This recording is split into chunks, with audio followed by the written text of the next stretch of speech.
ঈদ উপলক্ষে ঘরমুখো মানুষ নির্বিঘ্নে গন্তব্যে পৌঁছাতে আর নিরাপদে কর্মস্থলে ফেরার জন্য সব নির্দেশনা দেওয়া হয়েছে সংশ্লিষ্ট সব দপ্তরকে, জানালেন নৌ পরিবহন প্রতিমন্ত্রী মোহাম্মদ রাজীব আহসান।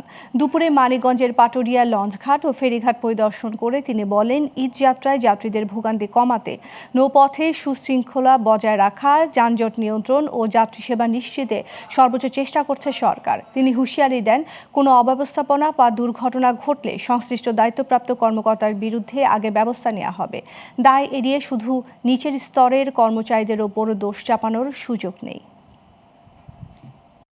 ঘরমুখী মানুষগুলোকে নিরাপদে তার প্রিয়জনদের কাছে পৌঁছে দেয়া এবং কর্মস্থলে ফেরত নিয়ে আসার জন্য এবার আমরা নতুন একটি বিষয় আমাদের কর্মকর্তাদেরকে নির্দেশনা দিচ্ছি এবং এটি মাননীয় প্রধানমন্ত্রীর নির্দেশনা।